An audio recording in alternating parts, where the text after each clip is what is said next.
bon salaamaaleykum mbokk yi man de léegi laa ñëw ci police bi ànd fi ak madame Aïda Mbodj moo ma fi jiitu tuuti honorable député Aïssatou Sabara moom aussi en tant que député elle a eu des problèmes au niveau de la police parce que il paraît que même elle a été un peu maltraitée d'une façon simple ci waxin j'ai rencontré le commissaire de police pour xool suñu nawle jigéen yi nga xamante ne moom la ñu téye fii ci commissariat bi ñu xool seen conditions yi ñu leen téye parce que loolu yoon moo ñu ko may yoon moo ñu may mbooleem détenu bu ñu téye ci commissariat député am na droit dem xool yan conditions surtout on nous signale de partout que qu'ils sont empaquetés ici dans ce commissariat comme des sardines ce qui n'est pas normal leur famille n'a pas accès à eux amuñu lekk amuñu naan ñu ni nañ dem xool on nous a éconduits comme des malpropres ce qui n'est pas normal. Moi, c'est ce que tout j'avais à dire.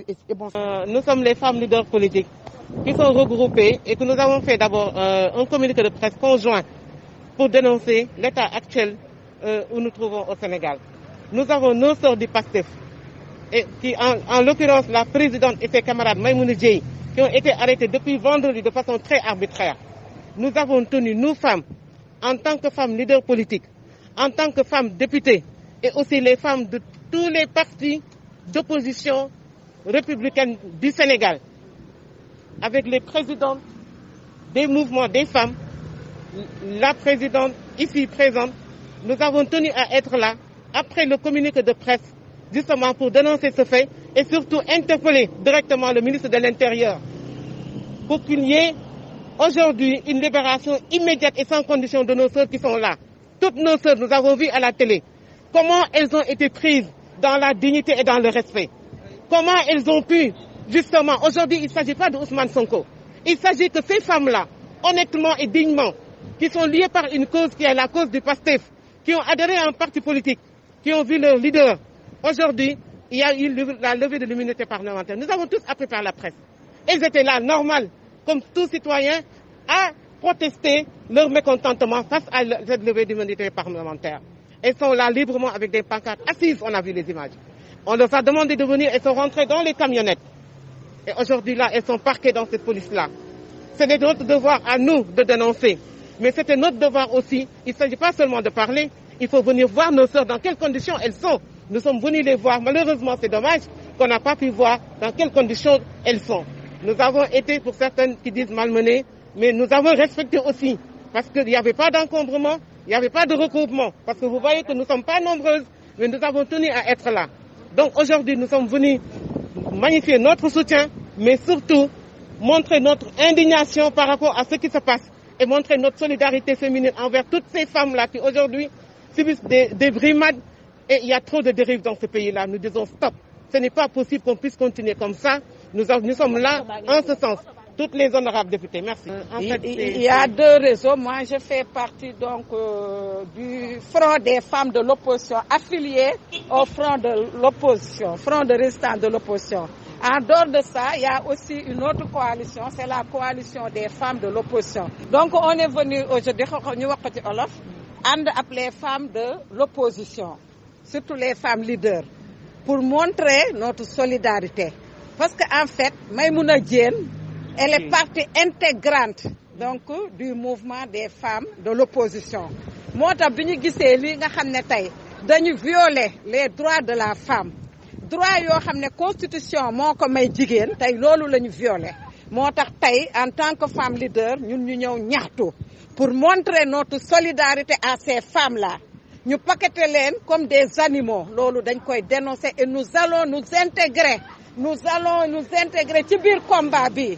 bu jaree lu mu war a jar ñun dinañ koy def ndax ñun loolu la ñu xam jigéen parce que nous sommes les dignes héritières de Yacine Boubou te dañuy wax ñoom Maïmouna Dièye ne leen dans ce combat là ñoom Maïmouna Dièye pour leur dire que elles ne seront pas seules ñun nos femmes les femmes de l'opposition dinañ ànd ak ñoom xeex parce que aujourd'hui xam nga lan moo am solo solidarité il faut que ñu dem ensemble pour wan ce régime en face que nous les femmes nous serons toujours au devant de la scène parce que ñun suñuy leader duñ leen bàyyi jamais seul tey li ñoom Maïmouna Dièye tey def Maïmouna Dièye def ça montre que c'est des femmes des grandes amazones et ñun noonu la ñu mas a nekk moo tax tey aujourd'hui il y a une partie des femmes leaders de l'opposition après communiqué bi ñu def ñu ñëw wane notre solidarité mais fii femme bu yox-yoxi wala femme bu tiit amu fi ndax ñun loolu la ñu xam terrain la ñu xam bu ñu daan gazeeg lépp dañ ko nangu fii ku fi ñëw rek mos nga dugg fii donc ñun ragaluñu loolu moo tax tey ñu ñëw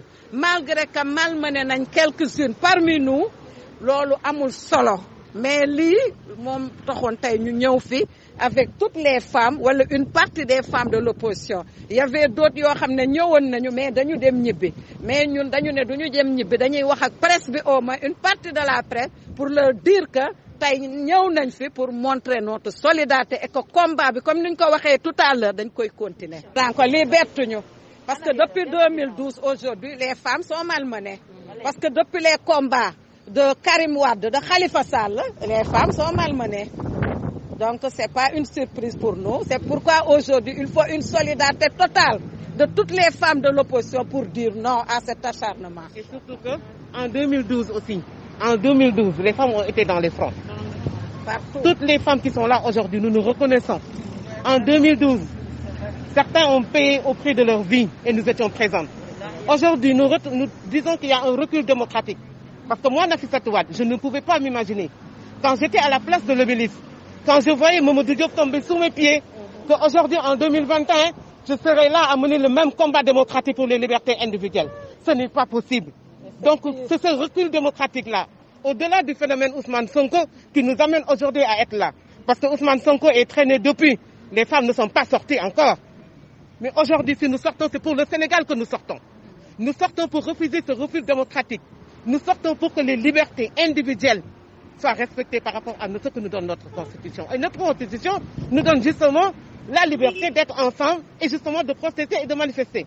Et ça, je pense que le président de la République, Macky Sall, le ministre de l'Intérieur doit inviter, en tant que conseiller, son président à accepter que les gens puissent marcher. Parce que tout simplement, ce qui étouffe dans les salons, ceux qui sont dans les réseaux sociaux qu'on traque, ce n'est pas encore le peuple sénégalais.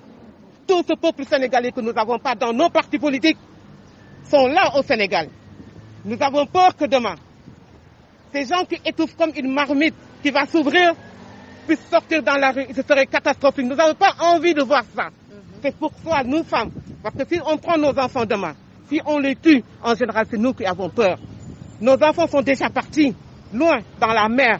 Nous avons tout perdu. Nos enfants sont ici, mais sont presque mourants. Donc aujourd'hui, nous allons nous battre de toutes nos forces pour que demain, personne ne puisse sortir dans la rue. Que ce soit pour qui que ce soit, mais au nom de cette liberté, nous disons non, nous avons refusé. Et aujourd'hui, c'est toutes les femmes du Sénégal qui sont là. Parce que nous avons eu les honorables députés qui viennent de partir, qui sont dans le groupe. Nous avons les femmes qui sont dans les différents mouvements de l'opposition du Sénégal. Nous avons les femmes qui dirigent les entités politiques que nous sommes. Et nous avons toutes ces femmes qui n'ont pas pu signer notre communiqué de presse, mais que nous allons ouvrir justement pour que les femmes puissent être dans le même combat de principe et le combat de la liberté pour une avancée démocratique où nous allons voir tout le monde à sa chance. Il faut quand même que tout le monde soit apte à être là et qu'on puisse tout le monde laisser les gens se libérer. Le peuple sera là pour choisir. Laissons le peuple choisir. Et aujourd'hui, le peuple nous regarde. Merci beaucoup. C'est que depuis le début, nous, en tant que femmes, surtout les femmes de Taxawu Sénégal, nous avions recusé le ministre de l'Intérieur et aujourd'hui, l'histoire nous donne raison. Nous le récusons une fois de plus en tant que femmes de l'opposition. Et nous allons tout faire pour que ce ministre se dégage. Merci beaucoup. Je vais juste dire que femme bi tax tey ñu déplacé wu ñëw fi muy Maïmouna Dièye qui est la présidente nationale de PASTEF ku ko xam-xam ne waajaloon na boppam si lii seede nga yàgg ñafe yàgg nekk si terrain bi am jom lool fu ne mu dugg fa ndax PASTEF pour le développement de la femme sénégalaise kon nag tey ñi ngi tàllal loxo kilifa diine yi kilifa aada yi pour que nañu nag génne nag nañu dimbali parce que jigéen février lañ nekk mars lañ jëm mu doon suñu fête 8 mars bëgg ñu fekk leen fi bëgg nañ ñu libérer Maïmouna Dièye et le plus tôt serait le mieux ak bépp femme yi nga xam ne ñu ngi nekk foofu solidarité féminine lañ wax ñu ngi gërëm présidente bi nga xamante ne moo jiite front de résistance nationale di jiite la présidente Nafissatou Wade bi nga xamante ne la grande coalition des femmes dañu regroupé ba nga xam ne benn say lañu